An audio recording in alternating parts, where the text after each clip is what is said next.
Yay!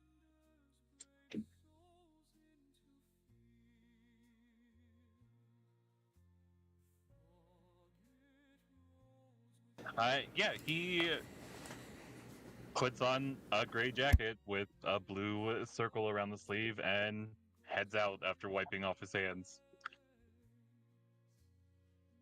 leaving you all alone here in the shop with his 12-year-old daughter.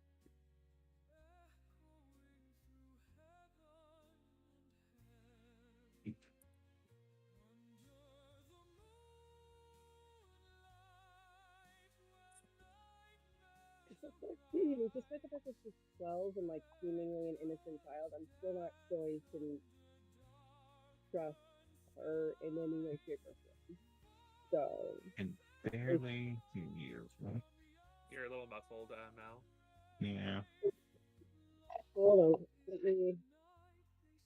let me assess the situation. Hold on 1 minute.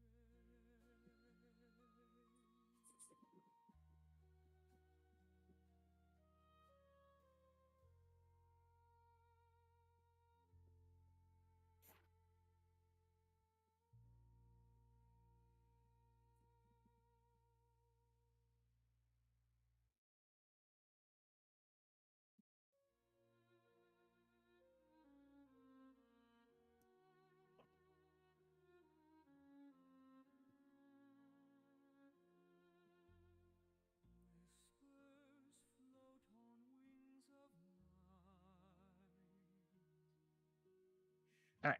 So,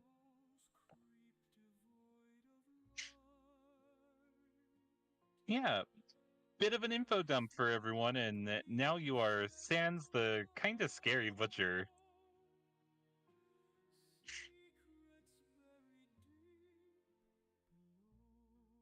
Uh, Food and water is brought down the stairs for you by Mirabelle.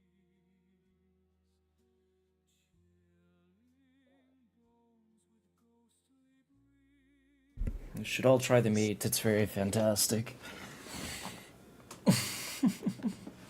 There is grilled meat and hard biscuits. Did we lose someone? No. No? No, yeah. Yeah. Probably fixing mic or something. Most Expect- likely. Oh. Cannot hear you, Mel. I see your face moving.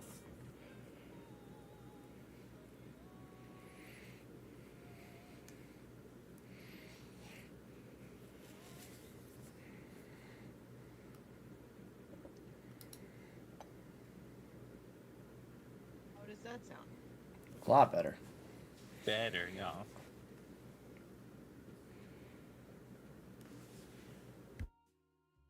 Excellent. I will take the water glass and set it to the side of me.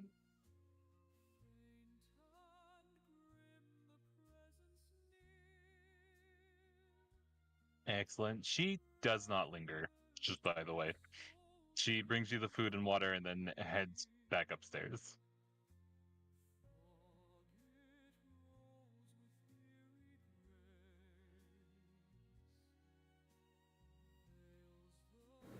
So are we like safe to talk now a little bit, or That's up to y'all. Josephine's a little bit nervous? She's gonna keep quiet.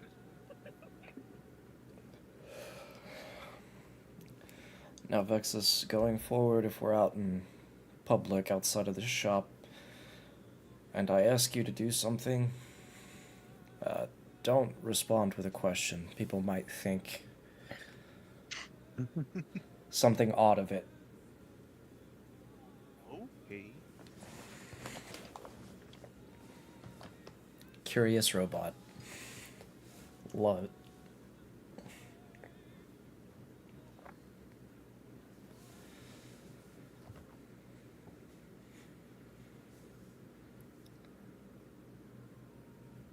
Anybody have anything else?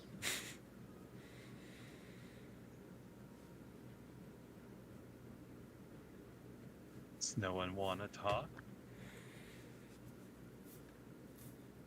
Josephine's gonna kind of dart her eyes around, like kind of like trying to give a signal, like, is it safe to say something? Do you guys want to look around, see if there are listening devices or anything like that? We can. I just don't know like what Yeah. we're looking for.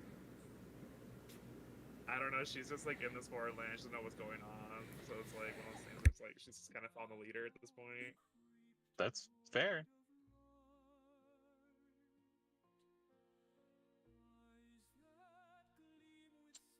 Yeah, the captain will look around.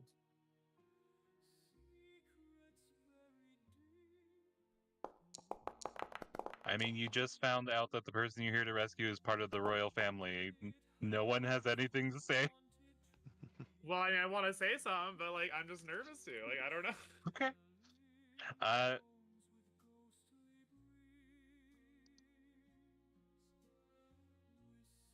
All right. Anyone want to do anything? You're just gonna hide out here till he comes back? We're looking around to see if there's anything surveilling us or anything. Yeah, give me some perception checks. I sent one just like just barely. I think did I not? Do, do, I think do. I did, yeah. There they are.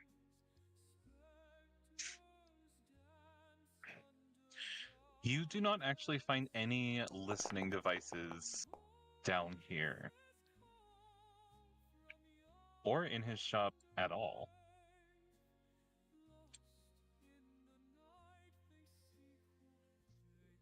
Josephine will speak up very softly. Is it okay to speak for a bit? We don't see anything.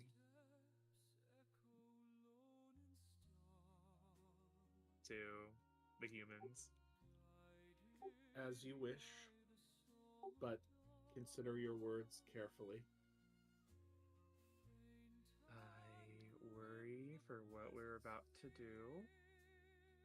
She's kind of like clenching her teeth. Like you can tell she's a little bit upset with the situation that she's in right now. She's like, I was unaware of the person that we were trying to save or get out is a little more important than we assumed. And did not know Lev was related to the royals. His family seemed to have left for good reason. Maybe that's why. Long may they reign. Have we considered if his sister even wants to leave? Like, what if we go through all this trouble and we get in there and then she's like, fuck you guys, I'm staying? At least in the original vision in Inaris, she seemed to be in some distress. But yes, we're not sure, I guess. So there is a chance we can get in there and she's just like a moody runaway teen.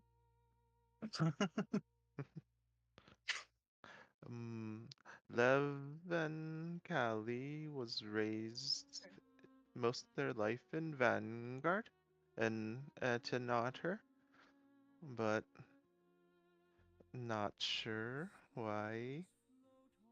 When Lev's family was attacked, they would take Callie, possibly because she has blood of royals.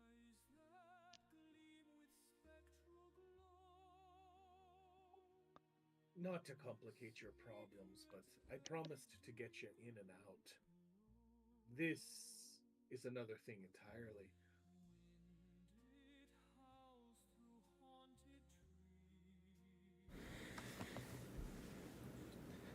Well, Captain, you've done your job so far as getting us in. Perhaps take the man and the young girl out.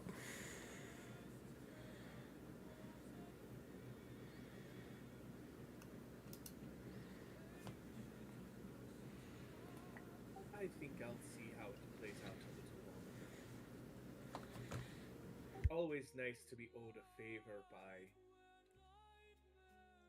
the royals, and he's not looking. He's looking at all of you as he says that. That's fair. The rulers of a new up-and-coming kingdom, apparently.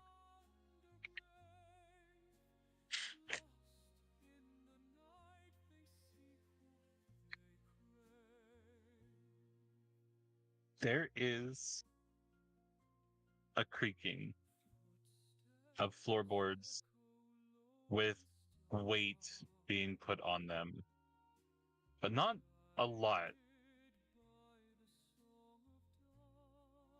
And a scraping sound from up above, because you're having this conversation down in the like hidey hole, like smuggling area.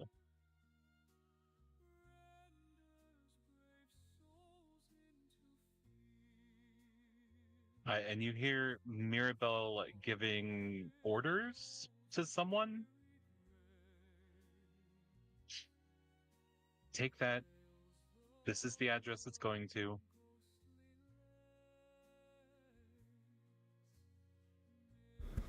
Todd, very similar to Captain Barnacle, is just going to hold his finger to his lip. Do no other gesture except be quiet.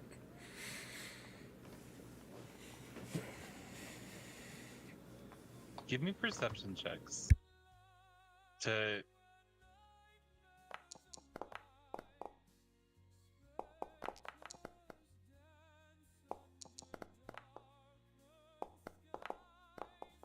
insane. Okay. Yeah. It was a DC 30, and two of wow. you rolled natural 20s. So, Todd, your spatial awareness is insane. Your modifications allow you to kind of perceive more three-dimensionally than normal. Persephone, your senses are so attuned to necromancy that you can't not know what's up there. 3 skeletons with some clockwork pieces on their bodies at where the joints should be kind of holding them together. Gold wires wrapped around their jawbones. A strange amalgamation of clockwork and undead are the delivery boys for the butcher. With your natural 20s, you know that she is loading them up with the butchered meat to take out into the city.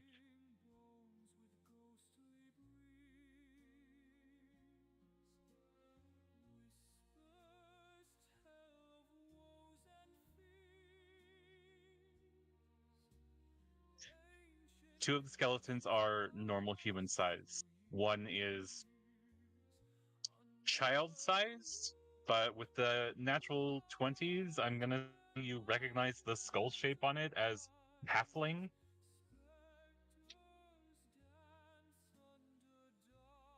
Actually, with your natural 20s, the other skeletons are also not human. They are elven. Say elves have finer bone structure.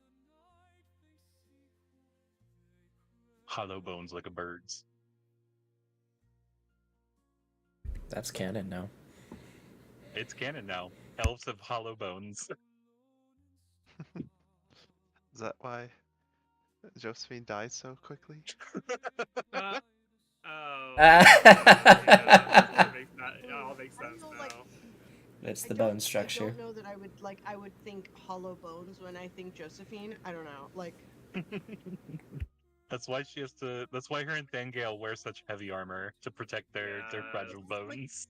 I was about to say, like, I don't know. She's just like, she's a hardy ass bitch, and like, I mean that in like, I don't like. She's a big girl, yeah. Like you're just like a tree trunk kind of way. Like, I don't know, but like. Like in a really hot, tall woman kind of way, you know. Yeah, a tree is super weak when it's young, but when it grows up, it's thick. and chunky. Yeah, Sounds so like people are elves, just jealous that their bones are so Disease. fat. yeah, elves just take longer for their bones to fill with calcium, is all.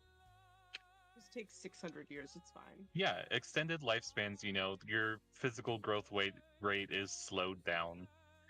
They build their red marrow first, so they get all their blood supply, but as babies. yeah, it so takes it's a all those- really long time for their yellow bone marrow to build up. Super off topic now. It only takes a few minutes before the skeletons are loaded up with their deliveries and take off once more, leaving you in silence. But it is an interesting sight for all of you because nowhere else in the world uses undead like that, except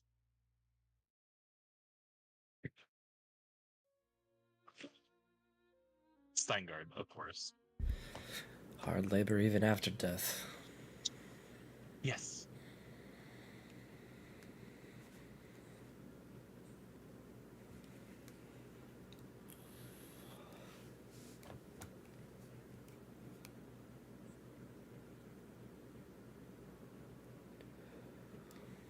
I'll But head you back were safe. upstairs. Okay. If I knock on the floor, please hush your tones. And I'm gonna watch around the shop and see if any customers and stuff are coming in. No, the closed sign is still up and the windows are shuttered. Oh, so the skeletons didn't care. The skeletons work for the butcher. Oh.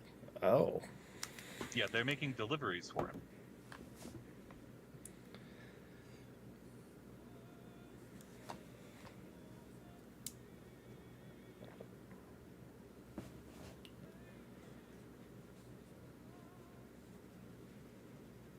Does anyone do anything else, or are we waiting for Jeff to get back?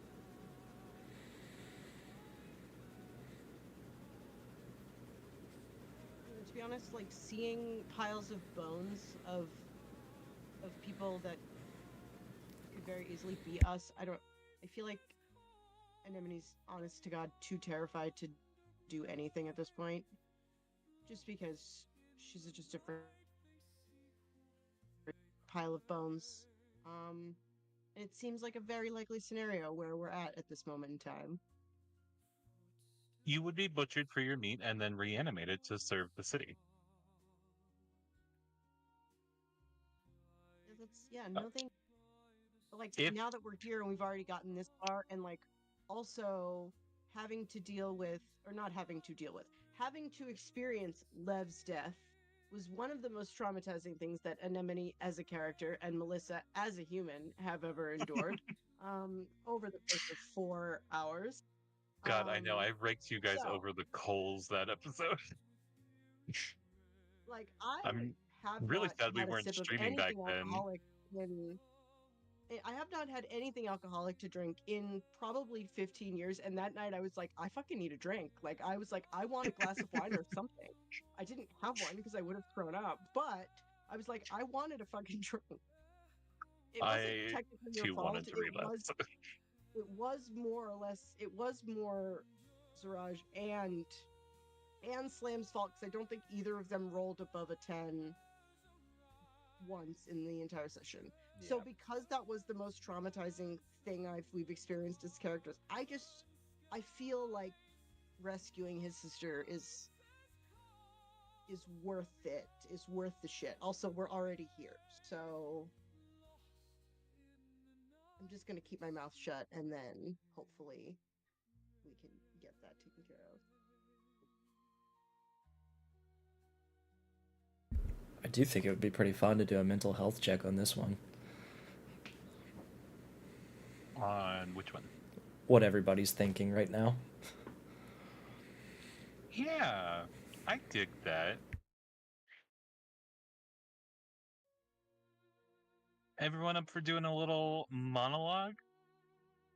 Tell us what's going on in your characters' minds. I okay with that. Yeah.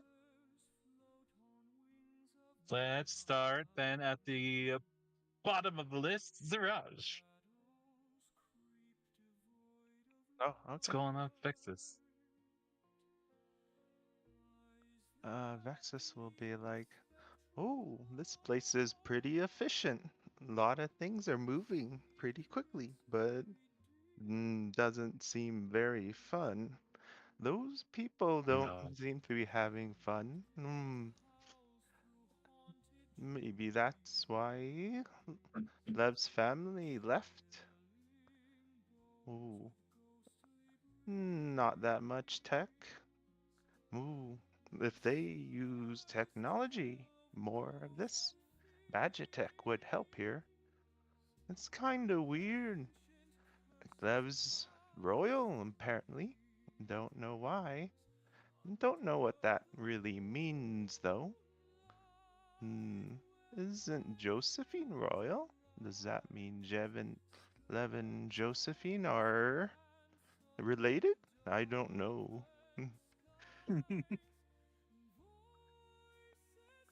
How do we find Kalanova? Castle, lots of guards. But then he just goes on like processing, try to figure out what he can do.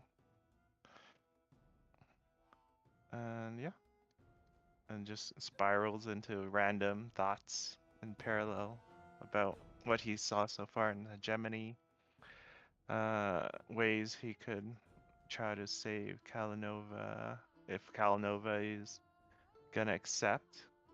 Does she need saving?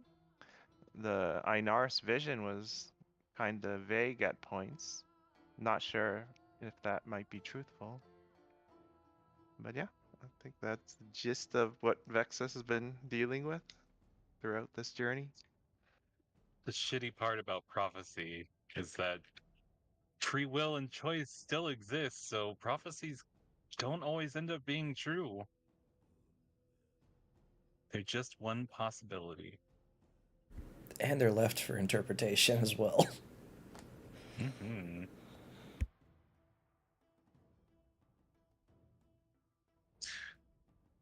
What's going on with Todd? Thank you, Vexus. That was lovely. I genuinely love that you actively think like a robot while playing that character. And you do it so well. That was exactly how I would imagine an AI talking to me when it was thinking out what it was thinking. I love Vexus so much. Yes, that is great. Todd doesn't have very much going through his head right now, except for the fact that this is well above his pay grade. Didn't expect a suicide mission, but he was told to do something, and he shall do it. Or fail doing it. Who knows? But yeah, that's pretty much what's going through his head. How can I get out of this alive and succeed in what I was supposed to do? There.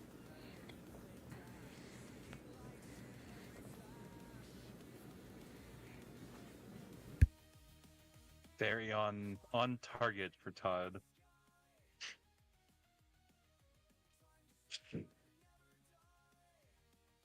Persephone?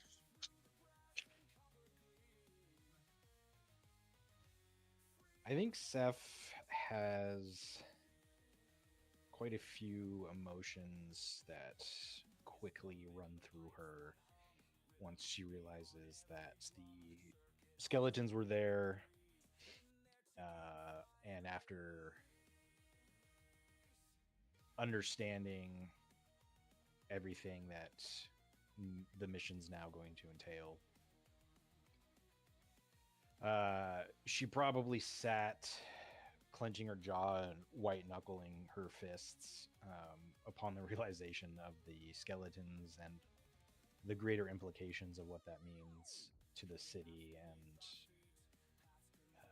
possibly the armies that they'll have to fight later on. But after they left and she was able to calm down a little bit, it sort of put things into perspective for her that renews her sort of vigor in trying to eradicate or reconquer New Steingard and take it back. But also, she is now very convinced that Lev's sister and all of this is not worth the trouble. Oh yeah. And that it's only going to be worse and put everybody in danger for one person. And if half of us, or one of us, or all of us end up getting caught or killed or worse, it has a lot bigger implications in terms of Steingard and what we can do from that position. And so all of this sort of just rolls into this package of she absolutely believes that this is a mistake, and she is not willing to, well, that's not true. She is willing to, but she is not happy about potentially risking everything for this person.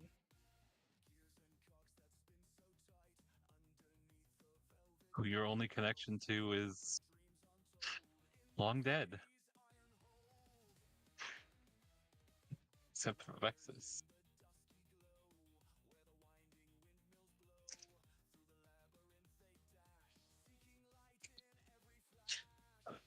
But also very fair. You are in a very dangerous place.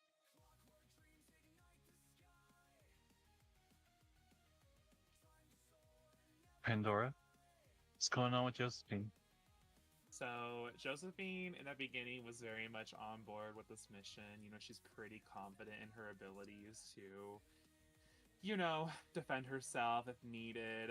And, you know, wanting to help out Lev, you know, a part of herself, she does feel guilty for what happened. You know, if we do remember back then, Dyne did offer her the option to sacrifice herself to save her friends, and she didn't take it at the time. And so part of her feels like she should have done that, you know, to save Lev in that moment. But so she was very on board with this whole mission in the first place. But knowing the consequences and how, you know, Lev's sister is of some kind of ability has sort of shifted things. Plus, being here in this environment where she's been having to be shackled and treated poorly has definitely, you know, hurted her ego on some level. And she is very, very upset with the current situation, but she feels that she can't say anything about it.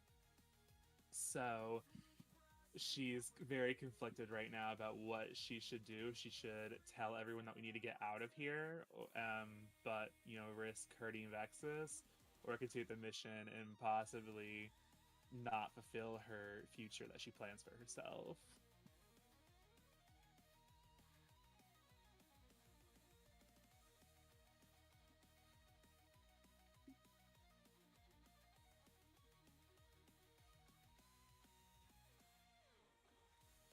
Catching a vibe. You are all, by the way, appropriately terrified of this place. And I'm sorry for that. What's going on in Anemone's head?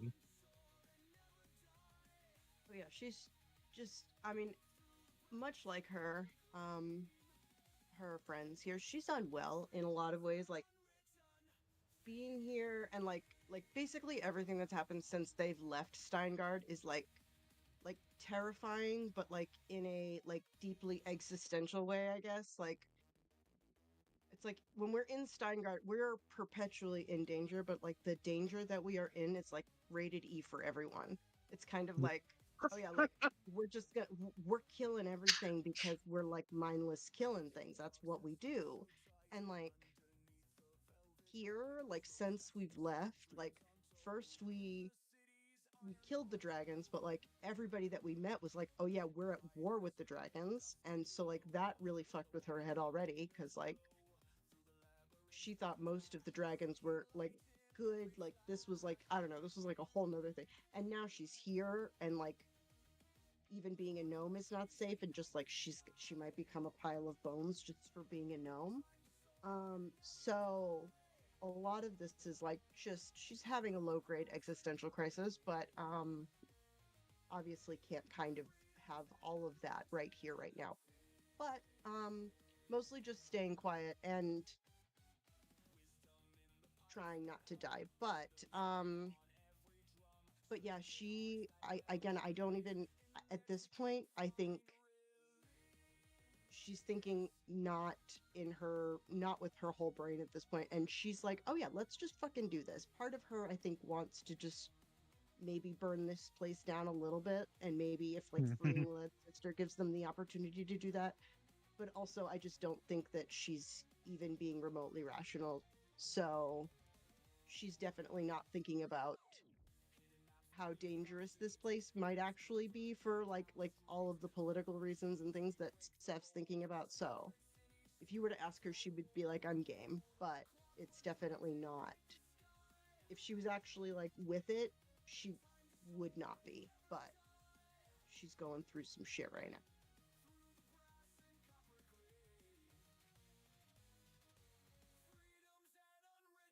Intense. Yeah.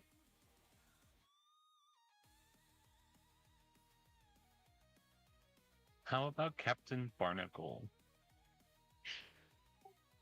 Tis a shame. Tis a mighty shame.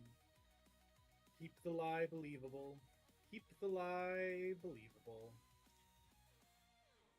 The royals will pay handsomely to get back their son's project.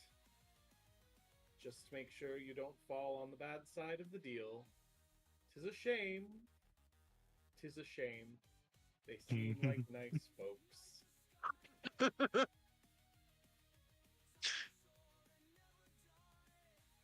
And on that delightful internal monologue,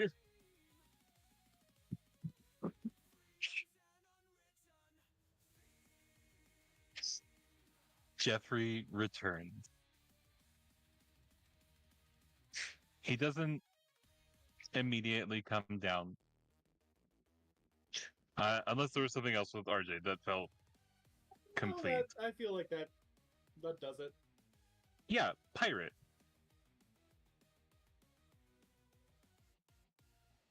I feel it. I get it. I do. And honestly, I love it.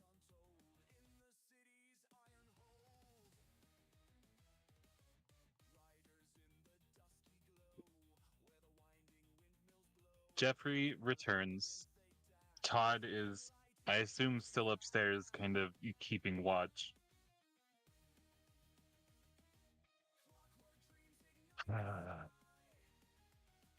Leaf will meet with you.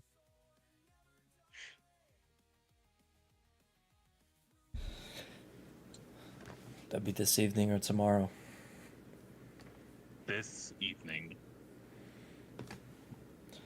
After dark. After curfew. You're gonna take the tunnels to the old metro in the middle city.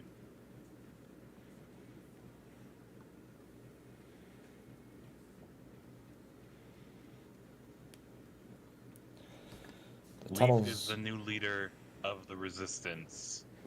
He's a half-elf. He's also a prostitute. He's very favored by the upper class. Be careful when dealing with him. He does not risk unnecessarily. And if he thinks you're more danger than you're worth, he's just as likely to knock you off as the judges are.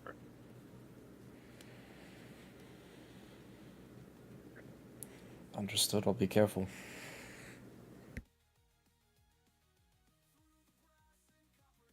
We've got about 4 hours before curfew. Get comfortable. I will spend the time organizing a way for you to get yourself and your daughter out of here.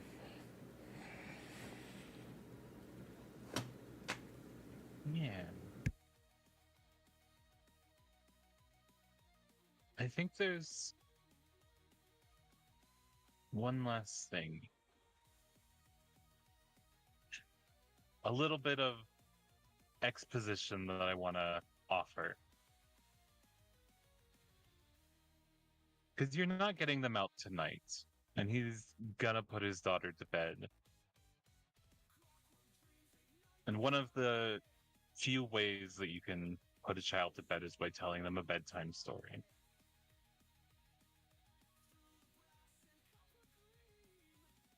And she begs to hear the story of Nero, the divine of war and the patron of the Meridian Hegemony.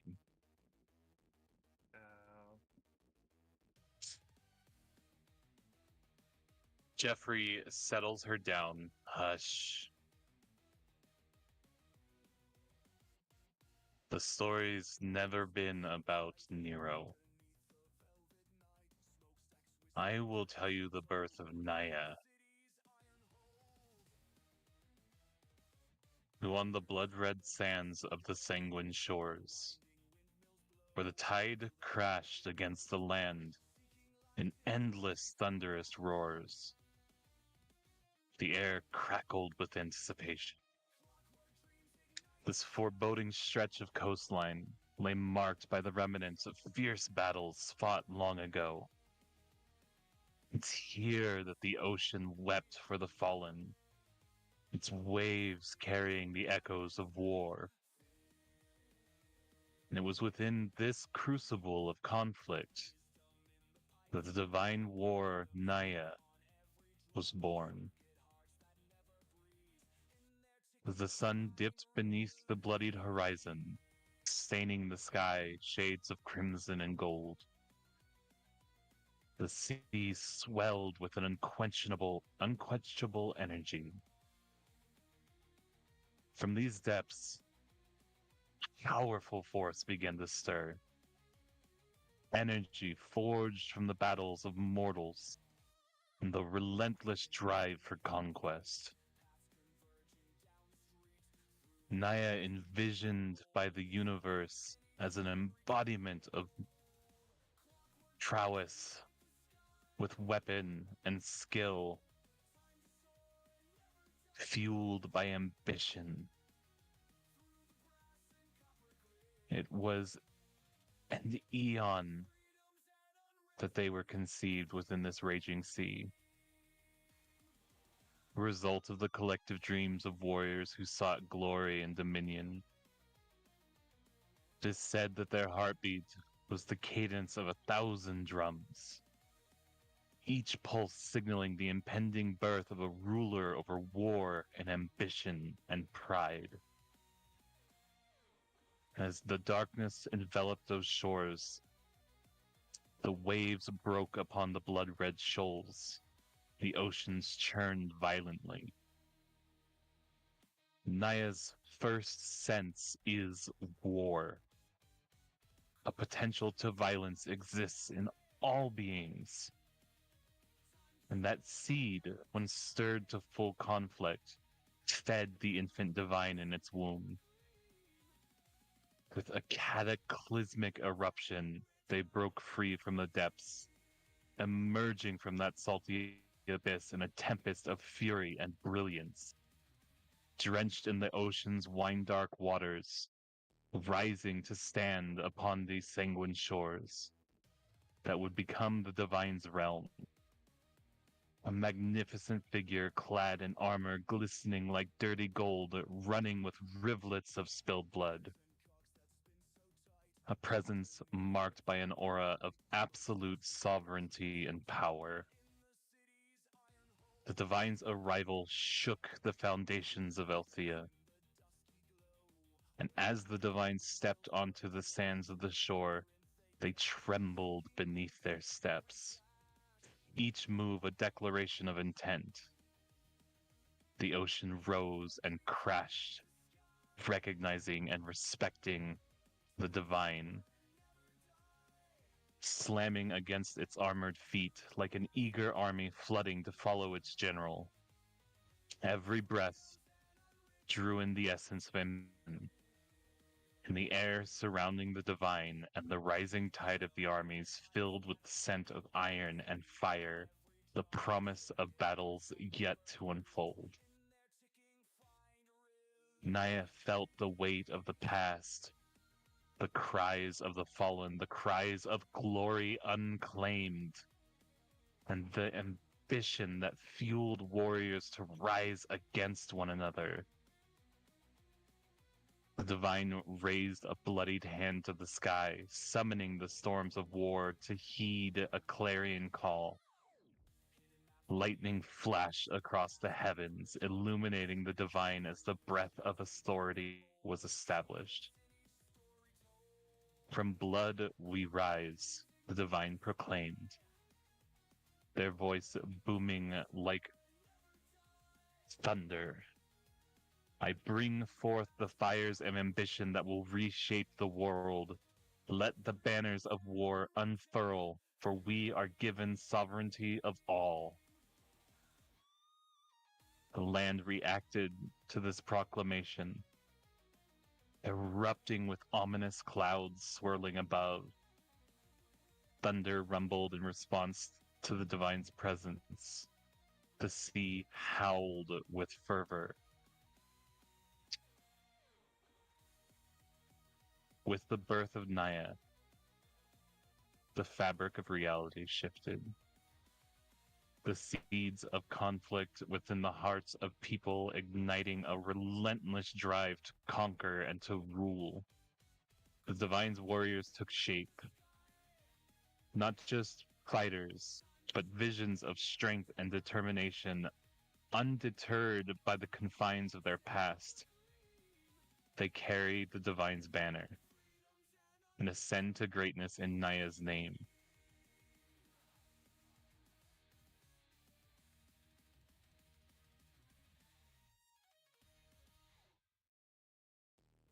As the dawn finally broke, the oceans froze. The world, Elthea, awakened to the reality of Naya.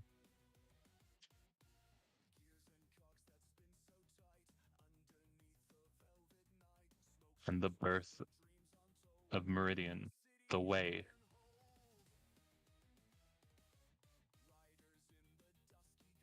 Our people's way. Ambition is not a bad thing, daughter.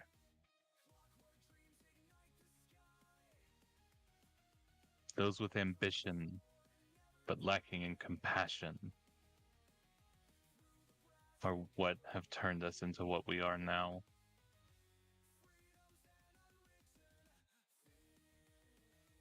You can want things, you can want to be better, you can want to be the greatest fighter in the world. It doesn't mean you have to be cruel.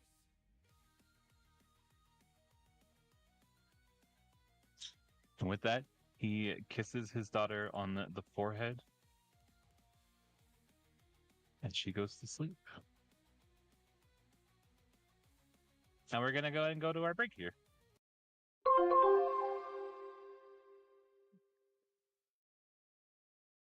All right, I'll see y'all in 15. Yeah. See ya. See you in a few. Eat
And we're live.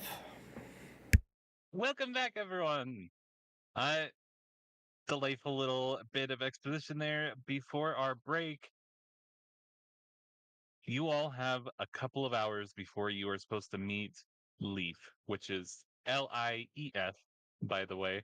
Is there anything you want to do in that time? Any other discussions you want to have with each other?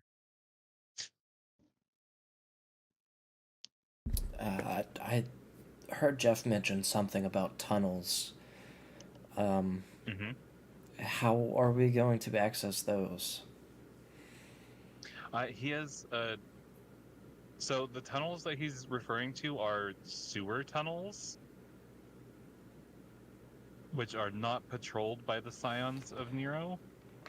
And the underground literally uses those as their underground. Is there anything else to be cautious of in the tunnels that aren't scions and underground agents? Sometimes. Like, because I'm getting, like, Hunger Games flashbacks. Uh-huh. Yeah. Maybe a little. Okay. Yeah. I love those movies. No, I don't. I've never seen them. Mm. I would never unleash slathering, hungry monsters in the droves upon you in an awful underground sewer.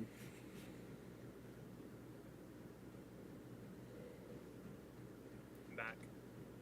Welcome back.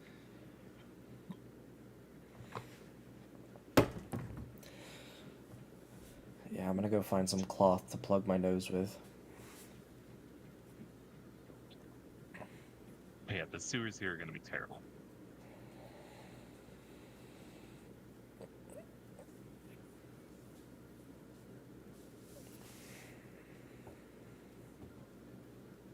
I will take the general silence, though, as no one has anything they want to do. So we're going to go ahead and jump forward those couple of hours. What was that, Mel?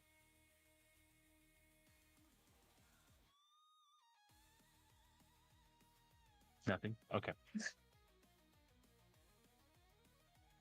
The entrance to the sewers is opened. Jeff is going to lead you through the sewers, through the safest paths possible.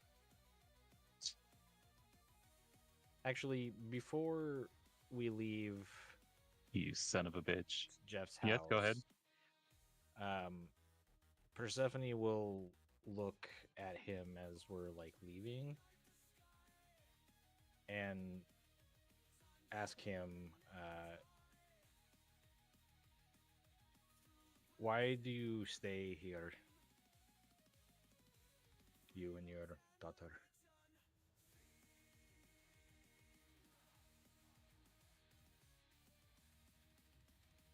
We're not allowed to leave.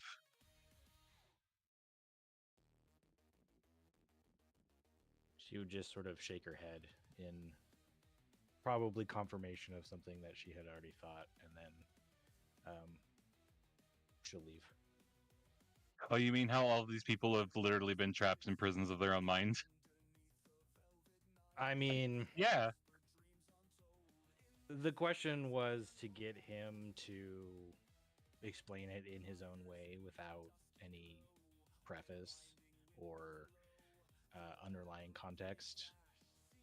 She just sort of wanted his perspective on what somebody who is associated with the resistance, if not a full member of, and obviously someone with a child, and if he resents where he lives, what is his cause to stay if there is one. And yeah, I mean, he summed it up pretty good, so for her anyway. Yeah, this is kind of what it comes down to. They're not allowed to. And he never accepted for himself to leave either when it was offered previously. Yeah, I mean, He she only asked wasn't going for to his push the daughter. psychology of him actually staying of his own volition here and that if he wanted to get out, he could, and if he just need, blah blah blah. But like, she wasn't gonna start that whole thing right now. Yeah, it's real easy to see these things from the outside. Yeah. The sewers are an interesting place. There are so many skeletons down here. They are rank and filled with just awful things. We all know what goes through sewers. All kinds of yucky. Flowers and rainbows. Flowers and rainbows being tended to by just a metric fuck ton of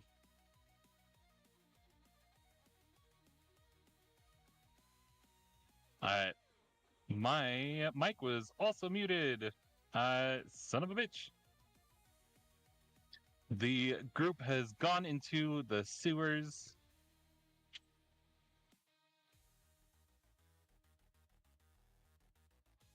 There are so many skeletons, both animated and still, in the sewers. The animated ones are collecting the remains of corpses that have been tossed into the sewers and dragging them into places where bodies go. They seem to have designated areas. They move about with tools and various clockwork devices to clear clogs, do small repairs. There is a sick efficiency to how Meridian functions. Its efficiency at all costs. The lives of the people that run this city don't matter, only that it runs.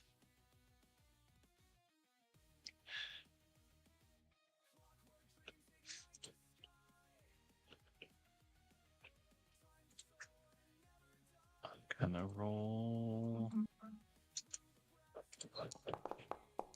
Fucking son of a bitch.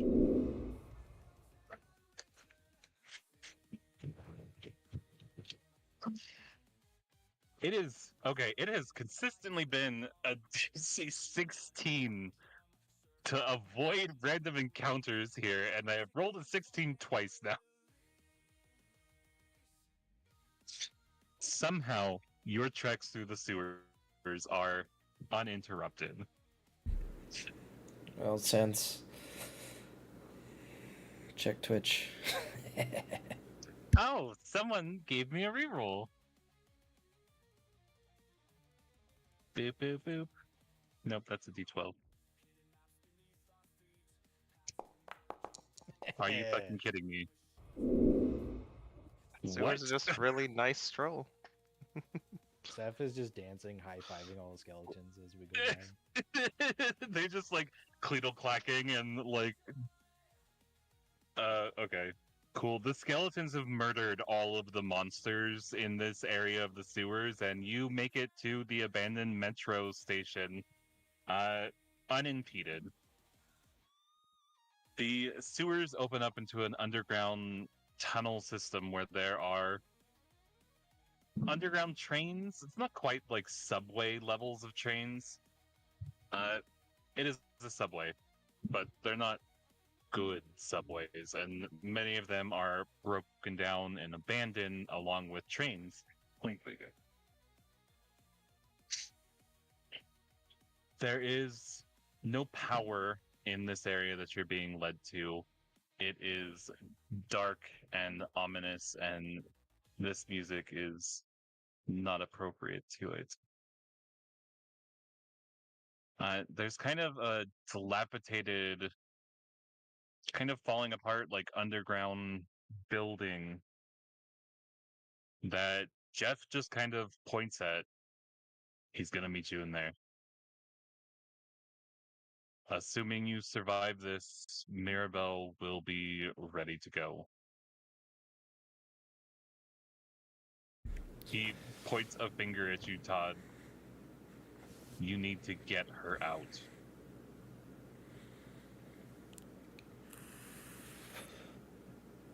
Deal is a deal.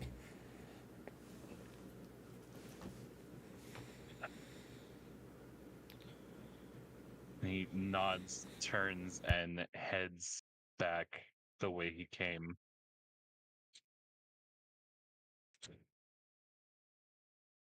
Leaving you all here?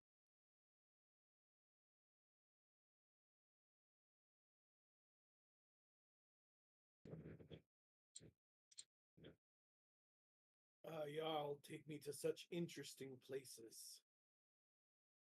Skeletal catacombs.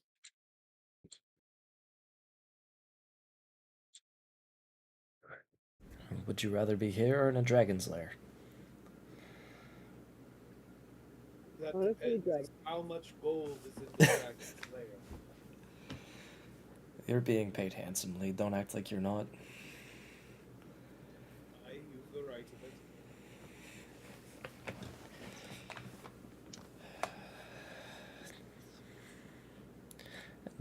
Todd's gonna go ahead and light up his animatronics to give just a little bit more dim light visuals to those that may need it.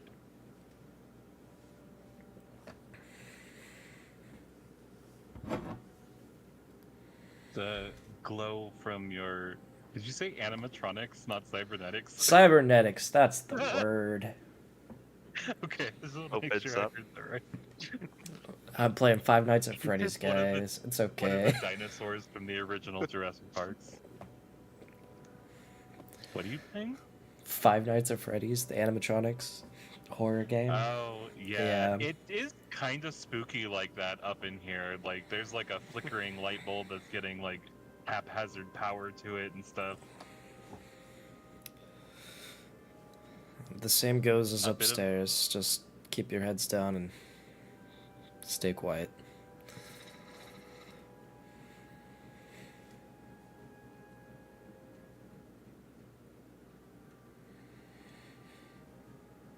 We'll all head into the building. Yes.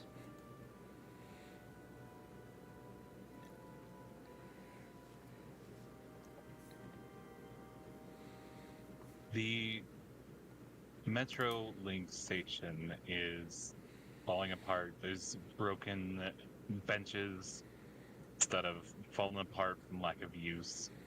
Dust and debris everywhere from places where the ceiling has collapsed some.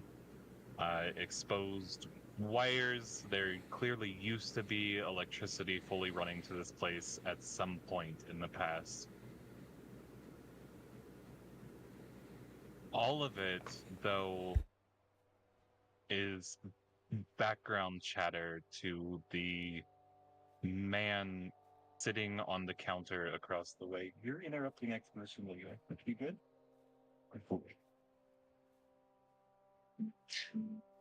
Who is sitting up on the counter with his legs crossed. His hair is longer than most of the people you've seen in the lower class. His outfit is a bright crimson and sleeveless. His pants are form-fitting and leather and black. And his belt is gray. It's still not elaborate. It's still not gaudy. But his colors are clearly crimson and of a higher rank than others. His hair is kind of a warm chestnut brown, curled. His eyes are a bright kind of almost glowing violet color in the dim light in here. And he is well muscled. He is half elven, his ears are slightly pointed, and he looks otherwise human.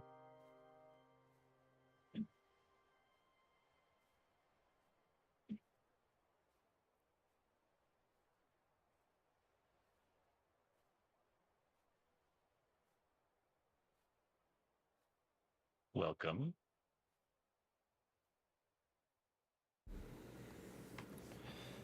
I'm Leaf. And you all are. I am Todd de Journay, the one that is asked for clearance into the second layer of the city.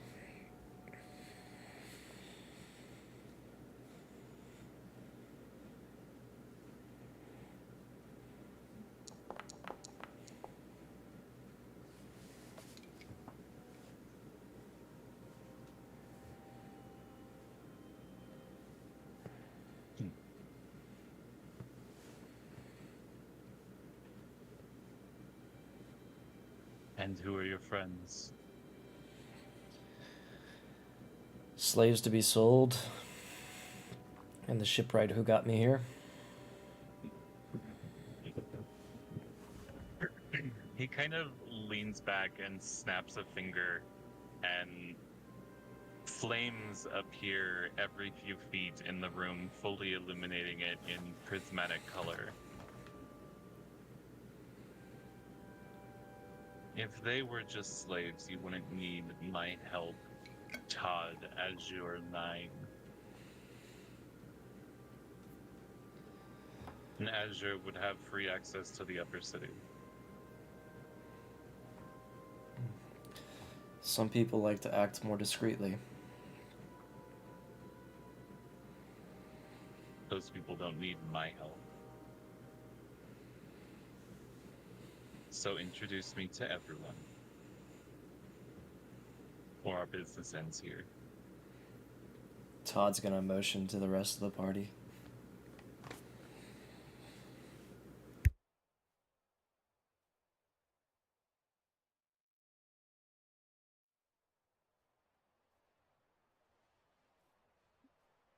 Do speak up, everyone. Oh, is it time to talk then? Yes, Vexus, you may talk.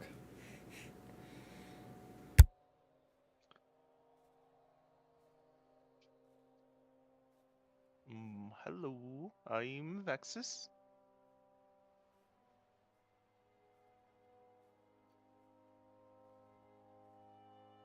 And Vexes.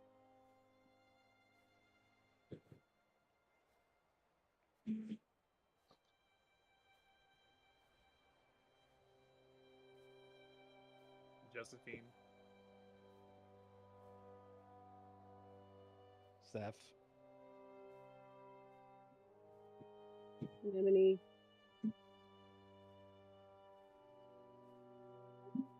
Captain Torp.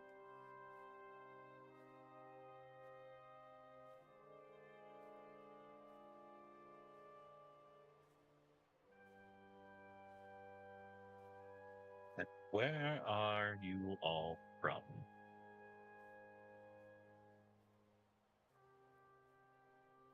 He has a dog with him now.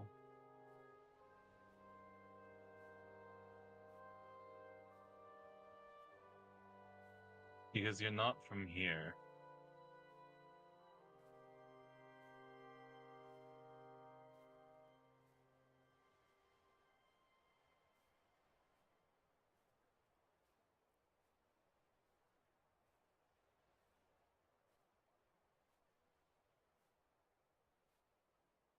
Out of character, I don't trust this person one bit to say where we're actually from. What? Like, can anybody hear me? Kind You're of? very muffled. Sound like you're underwater again. I don't understand. Having stress. Hold on.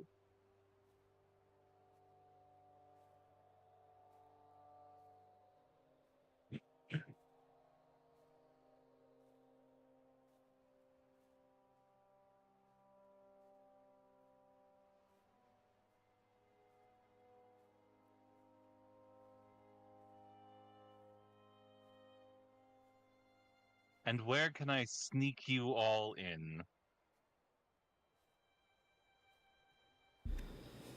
For people coming to look for a favor, you are certainly tight-lipped. I'm sure you can figure out why.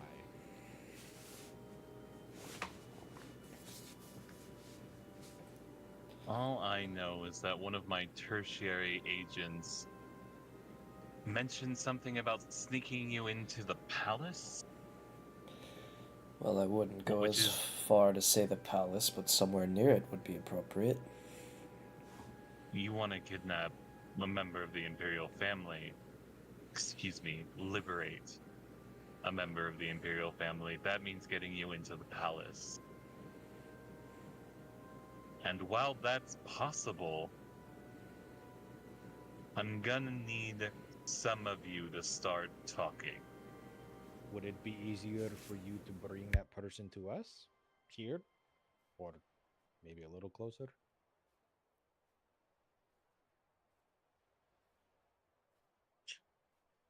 You want me or one of my agents to get into the palace, kidnap someone in line to become crown princess, and simply bring them to you. And all you've offered me so far is set. No, no, no. That's not what I asked. I asked if that would be easier for you than sneaking all of us in. But also, kidnapping is not exactly where my head was at. Simply escorting them to us for a conversation. I think the conversation needs to happen before anything else. We just need to see the person before we figure out what we're going to do with him. I don't intend to kidnap anybody. Nor do I. I only promised Vexus to meet his sister. Aunt? Aunt.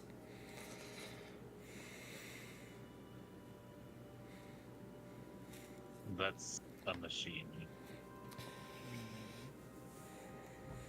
My yes, I guess in terms of relationship, aunt would be accurate as Lev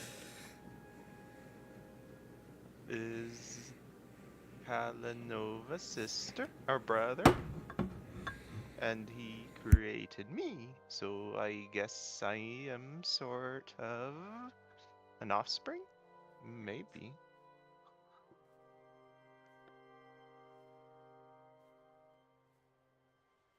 Huh. Hmm. Though I don't have any blood. Not sure if that's needed, though. I heard there's families that adopt. The captain will Well, put a hand on Vexus and say, "Aye, we make our own families."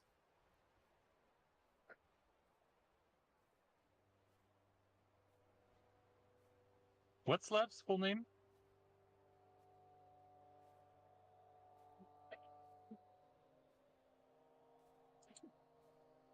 Oh, Lev's for full name? Yeah, Levinov? Benov.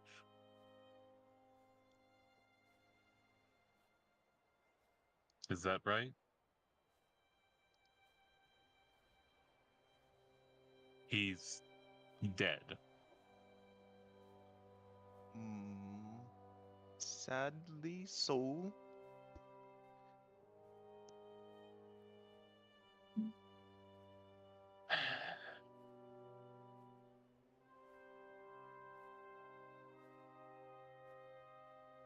And his parents? Oh, think they were slain by scions that came to Edenoter, where they used to work,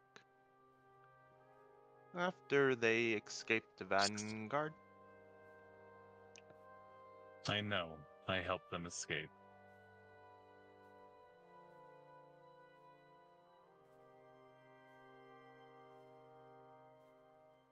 Do you know their daughter?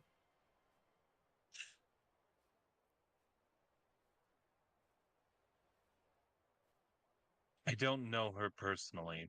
I've had very little contact with anyone in the palace. Well, she Most is the one we wish to have a conversation with. So I suppose I will ask you again, with having better context this time, is it easier for you to get her out and bring her to us to have a conversation, or to sneak us in to have that conversation?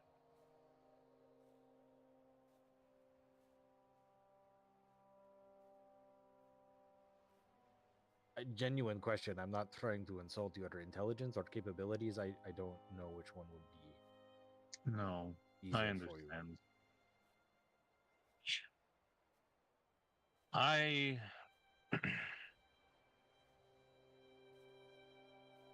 he hops off the counter in a very smooth uh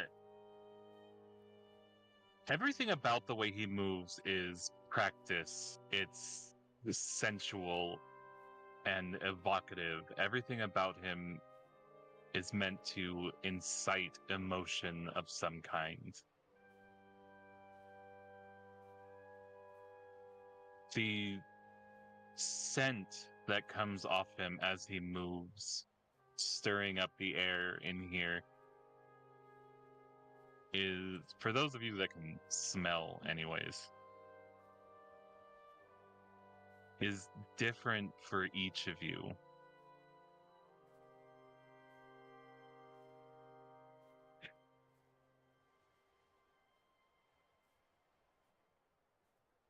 It is. I'm not going to say what you find most arousing, but close to that.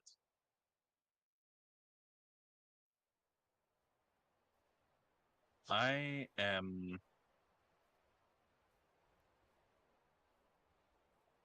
not to brag. Possibly the most skilled practitioner of enchantment and illusion magic in this country. It is only through that skill that I have survived so long in my position. I can arrange a meeting. It will have to be in the palace. She is not allowed to leave.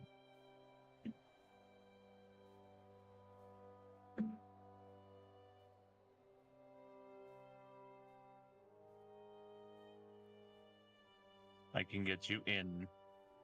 You can speak with her, abduct her, rescue her.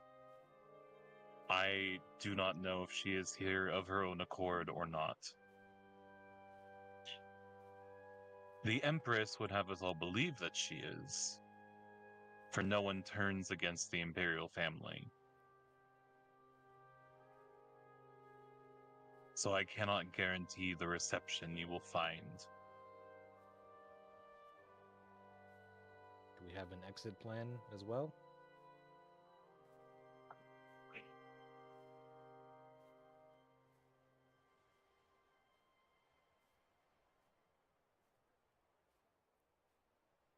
Getting you out could be more difficult. From what I understand, she is under the tutelage of Elena Davor, the Queen Mother.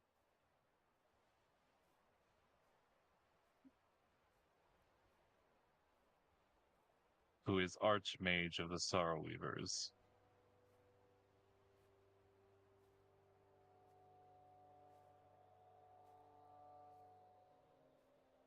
And she is the cost, I will ask.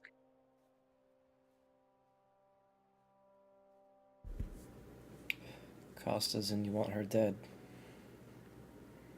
She is the only mage in this city that I cannot deceive.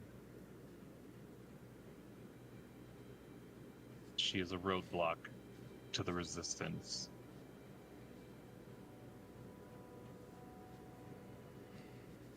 kill her, and they will help you get in, rescue the princess, kidnap the princess, whatever it is you want to do. But the cost is the Queen Mother.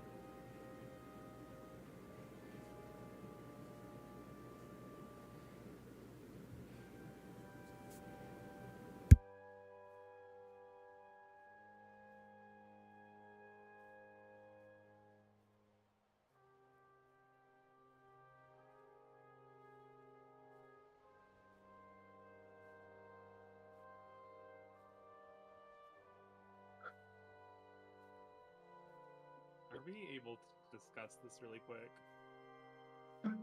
Please. Josephine's gonna kind of slowly turn her head over to Seth and give her a look of like, "Are we really gonna go through with this?" Okay, we can have that discussion now. I think it's probably the best time for it. Good. I will send another simulacrum in half an hour. An hour. Ha- 15 ha- minutes, maybe. half an hour. Let's go half an hour. Let's be safe. He smiles and bows, and as he does, shimmers and the illusion fades. And the flames vanish, leaving you only illuminated by Todd's circuitry. I've actually got a dim light 10-foot radius on me Excellent.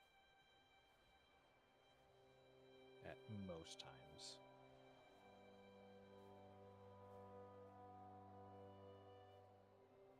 Okay, y'all. I really, really, really did want to help on this mission, but this is.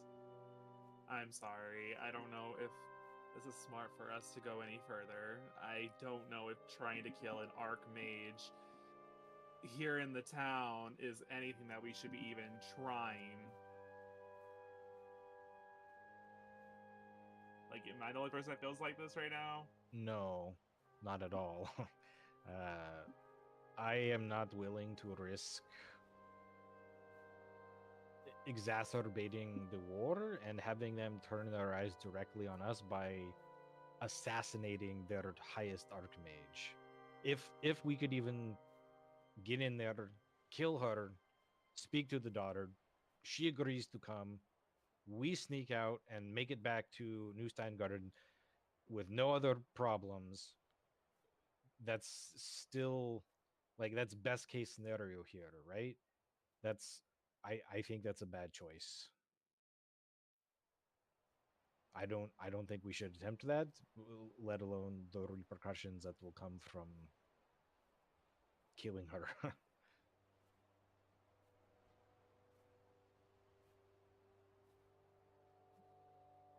Vexus, this is. We're here for you. Yeah. What do you think? Hmm. Yes, the scope of the problem has grown significantly since disembarking on this quest, and did not know that Lev was such high status, or at least his family was. Hmm. It seems, at least, Callie's not dead. Maybe not happy, but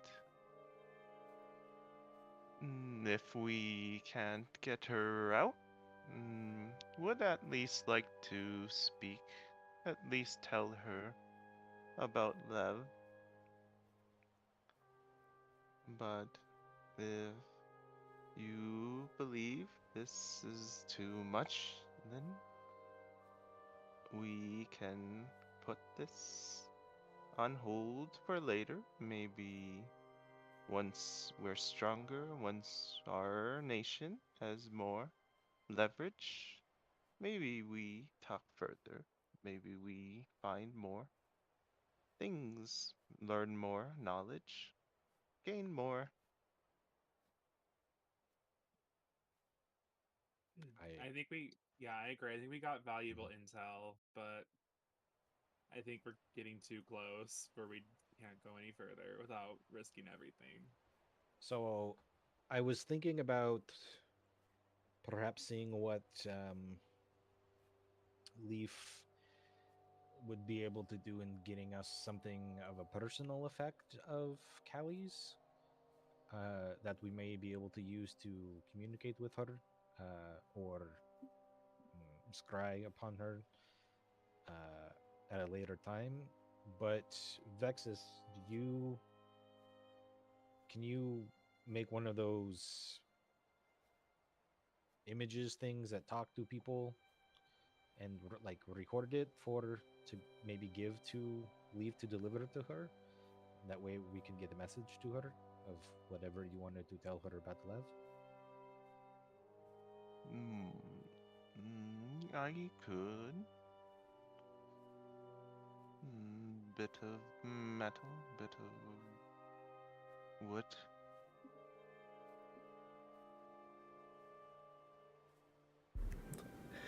I think you've lost the end goal on this at this point.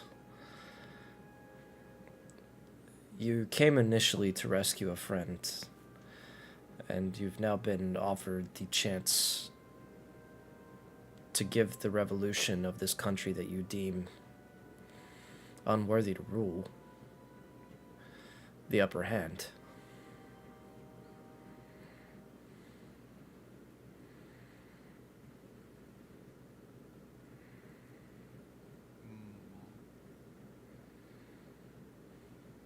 Is your organization for doing such an operation to this scale with the support we have now?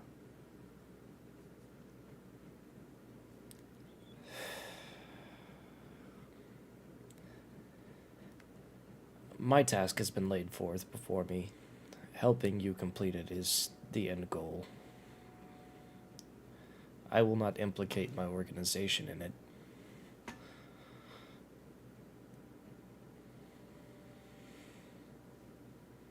So you are saying that we should continue this because we could help a lot of people by killing her? If what Leaf says is true and she's the only one that can see through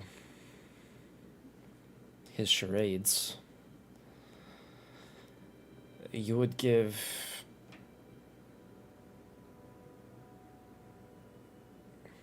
what are they called? The rebellion? What? Is it just what it is? The rebellion? Yeah, they haven't really told you their names, but you know that they go by the Bright Blades. You would give the rebellion the upper hand that they might have been seeking for a really long time. And maybe change will commence.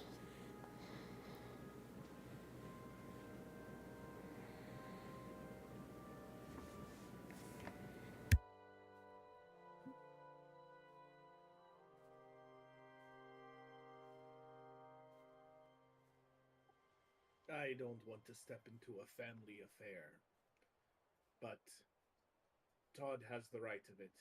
This is a terrible place, and the people here are too downtrodden to do anything about it. But you, Vexus, your father, creator, didn't program you with any secret knowledge of this leadership that he tried to escape from, didn't give you any kind of plan to is wanting to rescue the sister. I guess I don't understand I don't understand you, Vexus. Oh, I hear that a lot from many. Hmm. I mean, Lev has spoken on Vidicron sometimes, but he was not raised fully there. He was young when he left Vanguard. His parents maybe more, but I don't have their knowledge. I don't remember much of them. And throughout Lev's life as he lived in Olden Otter, he strives to be righteous, strive to build, tinker, and fight. Mm, but matters of Viticron, it's certainly not something he spoke much of, though he did speak of family as sister, of the times they shared, the lullaby he would sing from a clockwork bird his father made, but those are old tales. Not sure if it's helpful in regarding the palace or the royals, as I did not even know he was royal. Humans sometimes don't remember everything they know until they call their attention to it. I wonder if you're built the same way. Do you Hmm. know everything that you know? If that Hmm. makes sense? There are fragments hard to access, and I haven't quite tapped since my formation in the Feywilds. Could try accessing, but not sure if it's just other data banks that Lev kept aside for research, or just nonsense. Could think, could try.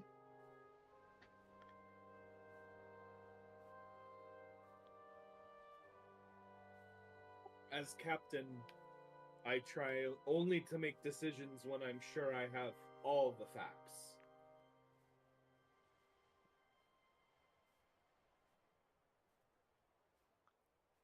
But should I roll like Magitech engineering to see if I somehow know more stuff?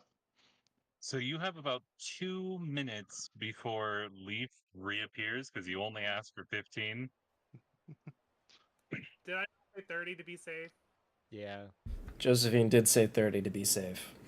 Did you? Okay. Yeah. Do you want to do like a full system thing right meow? Sure. Yeah, give me a roll. Blind or public? You know, make this one blind. Okay.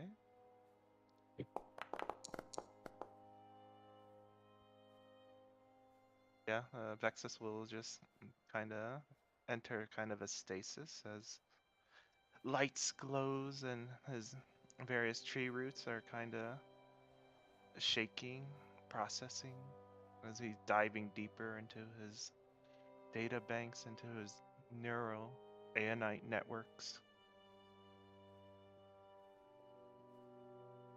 Back to his original construct form, back to the data that he may have had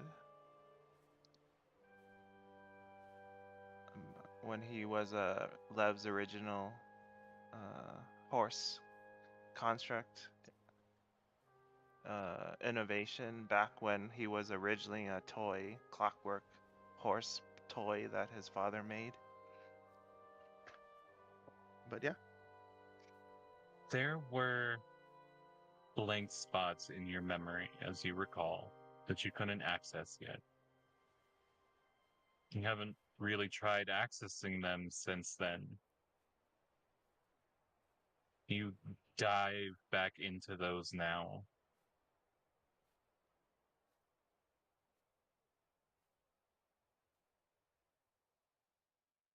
You remember being made. You remember Lev's father programming into you blueprints, the layout of the Imperial Palace. Am I R2D2 with plans for the Death Star? A little bit. Just a little bit. Including secret tunnels known only to the Imperial family.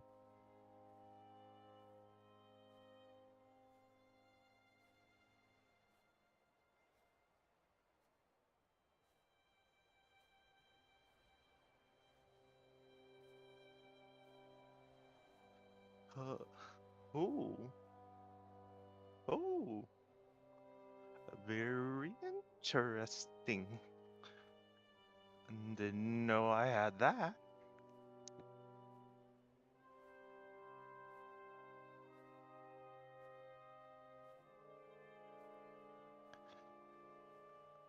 But I guess Vexus returns. Think I found something. Might be helpful.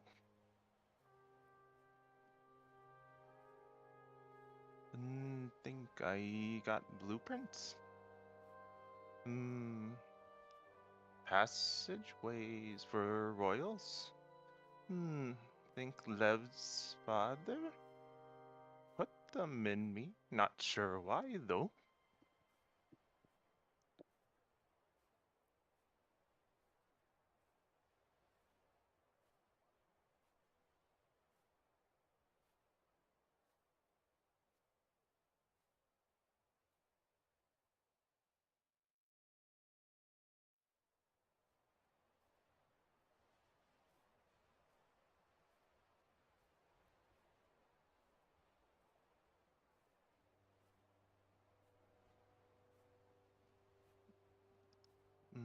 But yeah, Vexus will pull up his data pad and will kind of give a broad tactical map on it to show everyone. Yeah, you just pop up a holographic display. Blue intersecting lines of this vast, complex. So when I say Imperial Palace, I don't mean like an old-fashioned Imperial Palace. This is a modern skyscraper that the Imperial family happens to live in, including a vast underground complex. And you have full routes through them.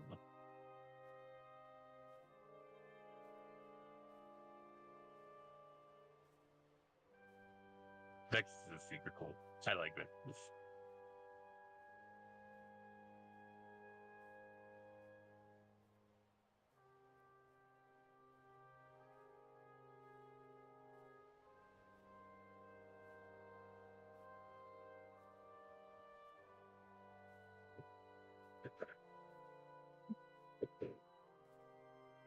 Anemone, what are your thoughts about all of this?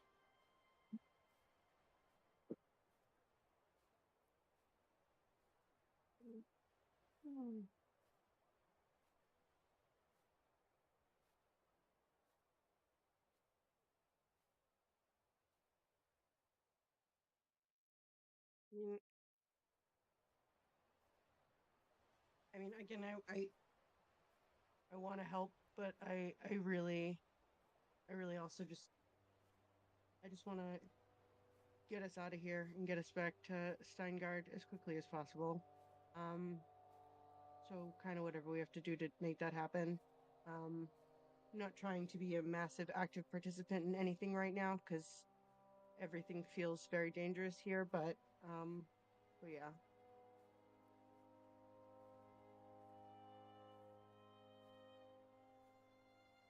Todd, I understand what is going on here, and I know the ramifications and what is being asked of us, but I don't think it is within our capabilities to go through with something like that at the moment.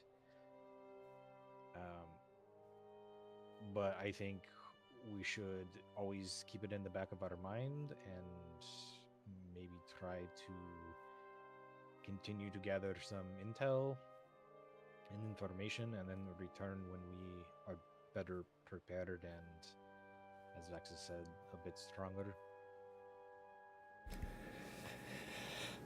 I do not know if I will be willing to make this journey a second time to get you to where we are.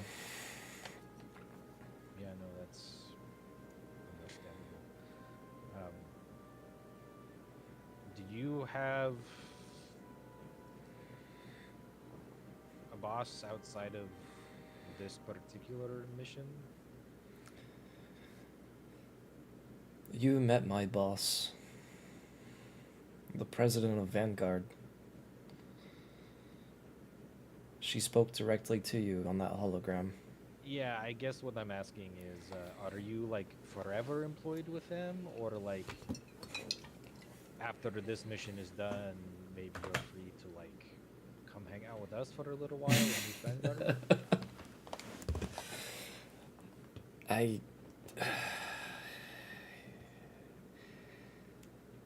I owe a great deal to Vanguard. It's not something I would just be released from.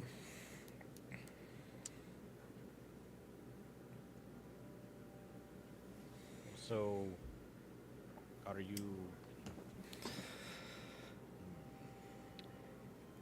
employed against your will because you feel like you owe them?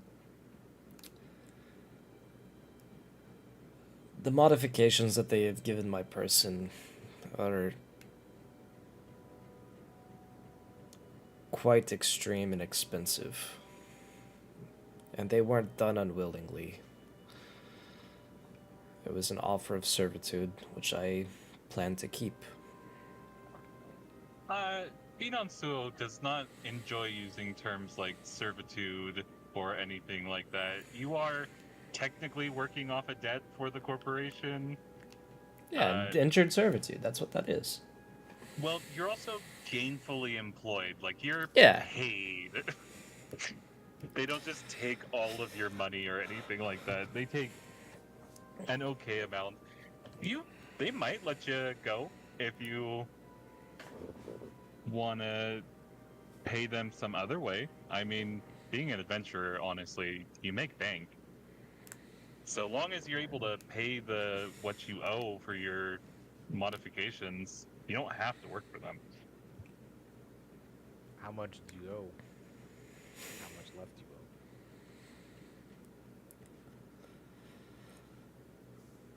owe? Insert GM amount here. 5 kingdom terms. About 20,000 gold.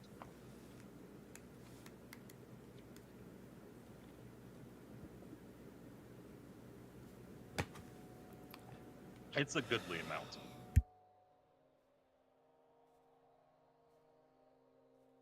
I trust my talking skills well enough to come to some kind of arrangement. If it's something that you want. If you're happy where you are, I don't mean here presently, but in your position with Banansuo, then just consider it a friendly gesture to come and visit whenever you want. But if you want to maybe come hang out with us more permanently for a little while, then I can speak to your boss if you'd like.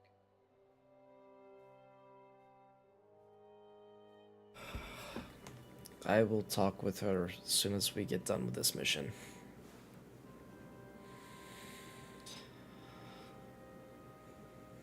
Your offer does seem nice. I'm just saying, one half of Steingarten's view is very pretty. Just don't turn around. It's true.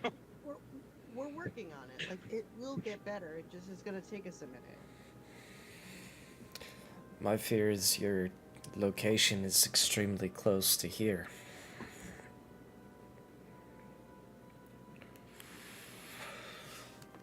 Yeah, it's one of the big reasons why I don't want to push this current mission any further. Well, perhaps you should look into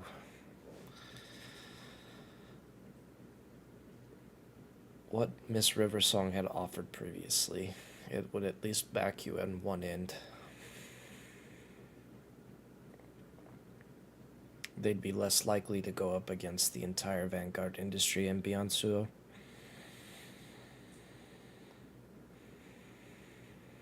Yes, but the Bananzuo cannot guarantee New Steingarten's protection from the hegemony. No. Not under their armistice. Which means we are sitting ducks. And they would know that.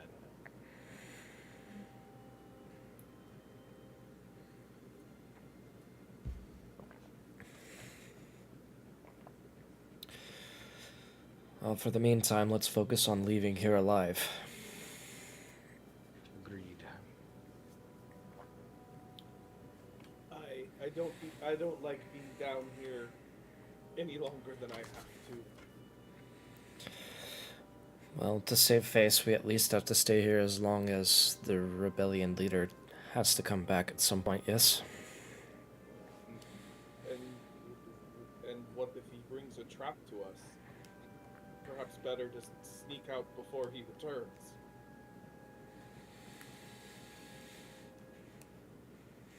Hey, Court, what are you doing after we get out of here? I assume you'll want to travel across the ocean in my ship and not on foot. Yes. Well, yeah, that would be the remainder of this mission.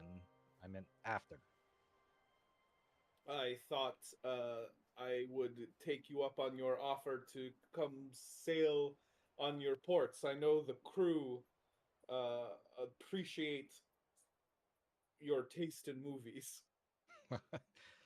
Our ships will be slightly different from yours, but we have pretty good teachers.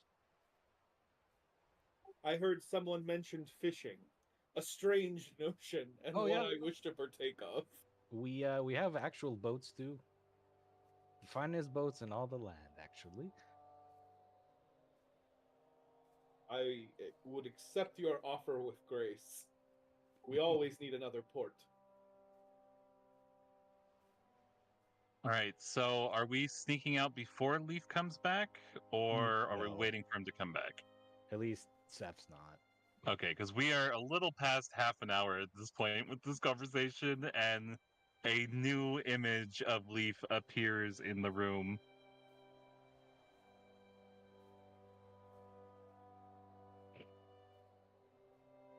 Well, After speaking, we have decided that it is not in our currently best interest to proceed any further with the mission, including the assassination. However, there are a number of things that we wish to leave open, including the resolution of this roadblock. But it will need to take some time first before we are ready to take on something of that magnitude. In the interim, I am prepared to offer some amount of assistance in the form of economic assistance to your resistance. It probably won't be enough to get you over this roadblock in and of itself, but hopefully it will keep your operation going. At least give it some aid.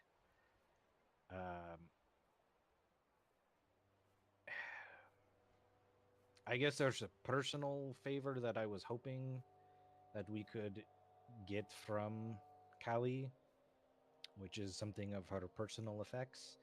Could be even like a hair or a nail clipping or a piece of clothing, a blanket.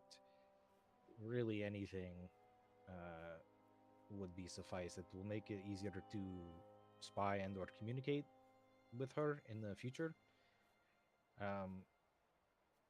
And we are also going to be in communication with other organizations to gather more assistance for this operation in the future. I know it's not exactly what you wanted to hear, but I think it's what we can offer at the moment. And I will offer my apology in sort of this backing out.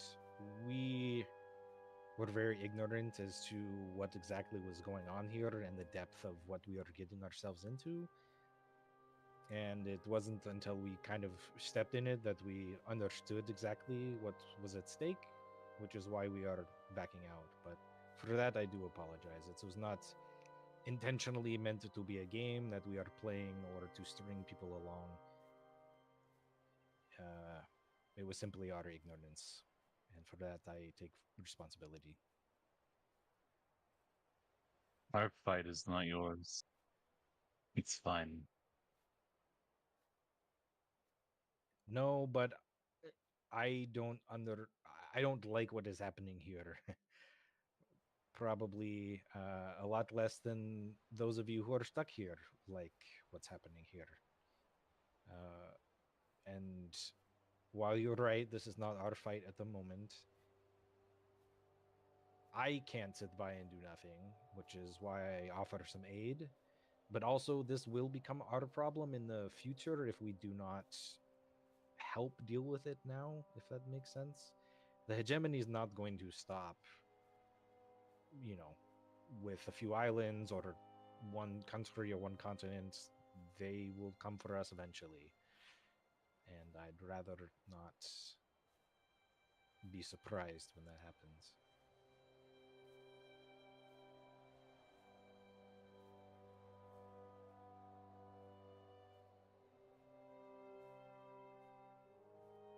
We should leave quickly, then. We could use some cover in getting out of the city. Oh.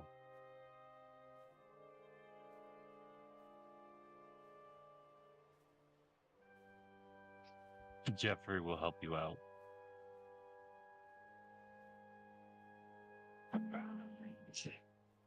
He said that he made a deal to get his daughter out.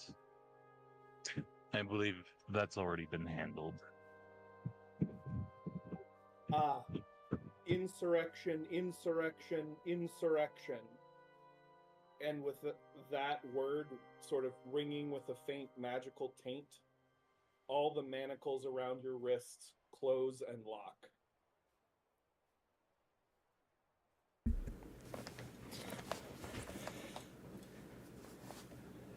You are very early.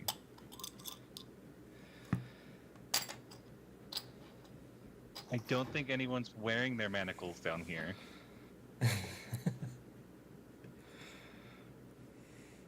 Gosh darn it. Did you not see my message to do it? I thought that was this guy. I'm terrible with names. I know No. he's a magical projection. I screwed up the... So, we're gonna rewind that and pretend like it hasn't happened. No!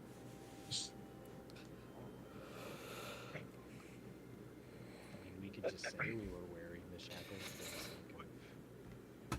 I mean, yeah, sure. You are still wearing the shackles.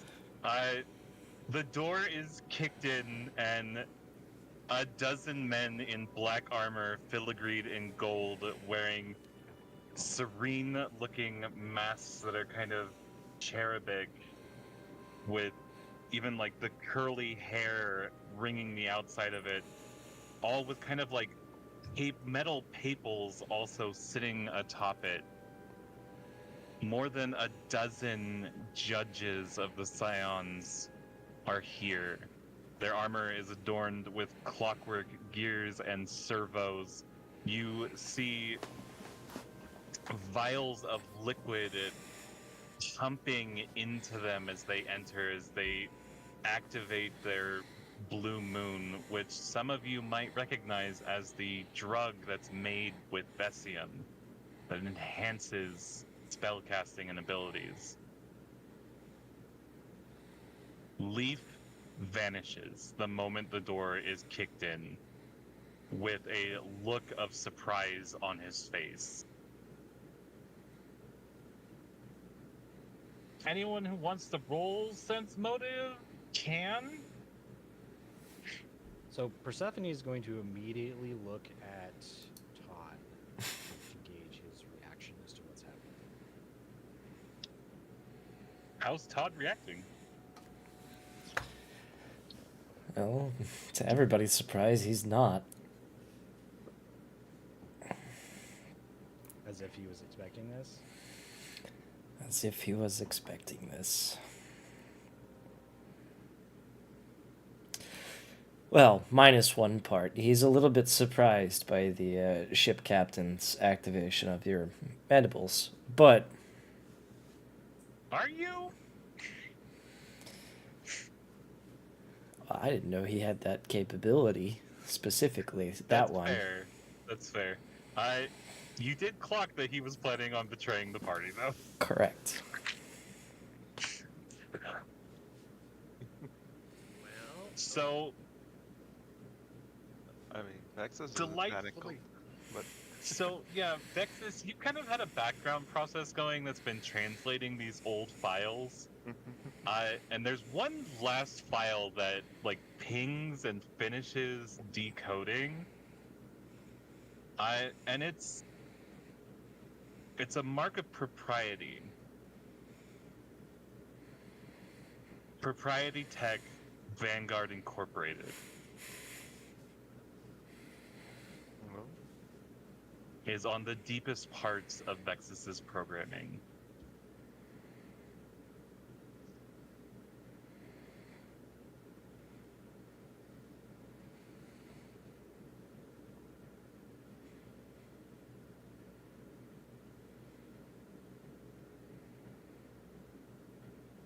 So yeah,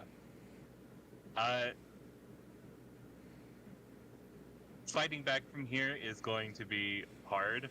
I don't want to super, like, plot hammer y'all. Y'all can fight if you want.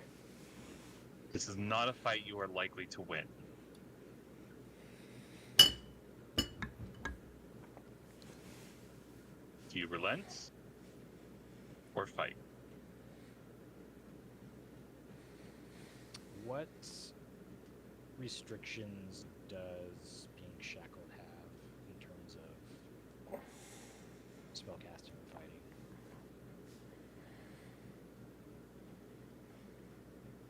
I think the shackles will restrain you without immobilizing you.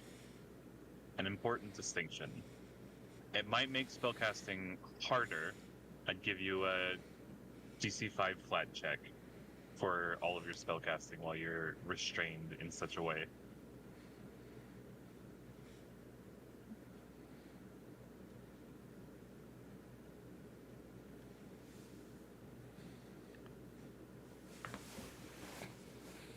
I mean, could we just say that we cinematically try to fight off, but then we You just, could like, didn't? absolutely struggle if you want. Because and Josephine wouldn't surrender. That's my thing. But I'd also don't. I am very happy to have you all just bludgeoned into unconsciousness with, like, heavy maces. If that makes you feel better. Like, we can cinematic it if you want. Yeah, I'm cool with that. Josephine would not give up though. Like, she wouldn't, like, yeah. I also just don't want to take away your chance to fight, though, if you really want to. I really don't want to fight it. It's gonna be a loss. So I'm like, I'd rather just, cinematically. I will say only one of these betrayals was actually scripted. The other kind of caught me by surprise. It was when you asked what the inner monologue was, and I was like, what would the inner monologue be? Well done, RJ. Well done. Captain Barnacle is handsomely rewarded. No, I was hoping that he was gonna say something like when they came in, something like, he has the files. He has the the paths into the palace. I'm expecting the reward that you promised me. And then he gets the reward that he deserves. Yeah, That's what I'm hoping yeah. for. So, while he says the reward you promised me, the lead judge of Nero walks up, thud, thud, thud. You hear the gears and servos in his armors whirring as he does, and crackling lightning arcs up one of his arms, and he punches it right through Barnacle's chest. Barnacle, no! Handsomely rewarded. The judge of Nero callously tosses his body to the side and turns to look at you, Todd. As agreed, the automaton is Vanguard's. Get out. Yep, I'll take my automaton and leave. Hey, Vexus, this is that kidnapping we talked about. Yeah, apparently. So, some of this feels a little plot hammery to me out of character. Is anyone feeling a way about it? A little bit, yeah. So they get a lot of things going left and right, yeah.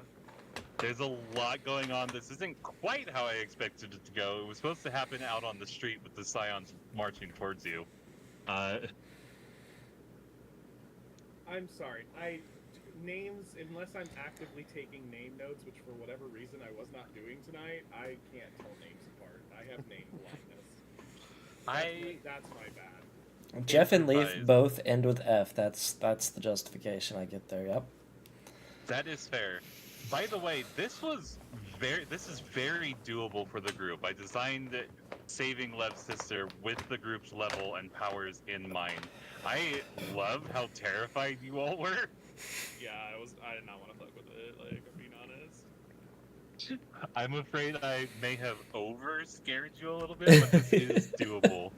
But I think we're gonna bring session here to a close as Todd makes off with Vexus, returning to Vanguard, and all of you are dragged to prison in the Imperial Palace after putting up a hell of a fucking fight.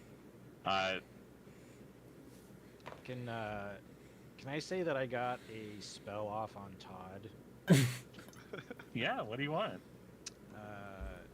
Spiritual anamnesis, and I want to fill his mind with, instead of a past life, it's his past life, like as in his current life, all of the years leading up to where he's at now. And in every instance of every memorable decision that was ever made, he was betrayed and had everything that he ever loved taken from him. Oh God. Jesus. I earned it. It's okay. Yeah. So that's actually not untrue. Todd, something unlocks in your android brain that was previously buried under so many layers of programming. I guess I should probably spell that. That's fine. The spell can go off. We don't need to even have a roll about that since we're kind of cinematicing this all throughout. Well, I just meant post it so you can read kind of what it does and where I was yeah. drawing inspiration from. Yeah, we're gonna move away from the system there a little bit for this. Layers upon layers of programming are released. Black files of your previous life surfacing. You were being shown the truth by this spell. President Riversong used you, abused you, pushed you into joining the program. You are a tool that she forged and created. And your programming won't allow you to be anything but her tool. At least for right now.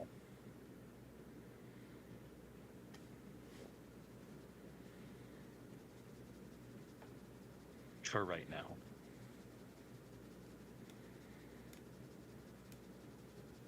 Which, interestingly enough, might make a path for you to keep playing Todd, if you want that. That was really neat, Slam. I like that. Just my little parting gift from Seth. Oh no, it's great. He feels a fucking way about it. So exciting. So yeah, Zaraj will talk, because you can play your Necromancer next game, as we help the party escape from the hegemony. I hope I didn't zig too much. It was a fun. I was thought that delighted by your occurred zig. in the moment, and then once that thought crystallized, it was like, oh, I wonder if Vexus has secret files. Oh, I wonder if that would be the thing that he was sent to get. Oh, let's see if we can get Vexus to unlock the secret files and give people a reason to try and break into the palace. Like, it all clicked into a weird place for the captain in the last, 35 minutes. So I honestly, because Todd was brought in to betray the party here in the hegemony. That, I specifically requested Colton to come and do that. Well, Right? That was kind of planned. It's not quite how the plan was supposed to go. But when RJ was going to play the ship captain, I really thought about bringing you in on the plan. But you weren't, but then you were. Yeah, and then you messaged me like, hey, could this happen? And I messaged Colton and was like, RJ's talking about betraying the party. I watched too many movies and read too many books. The genre savviness was the genre trope alarm broke my brain. Fully broke my Yeah, brain. no, this was a very narratively appropriate thing.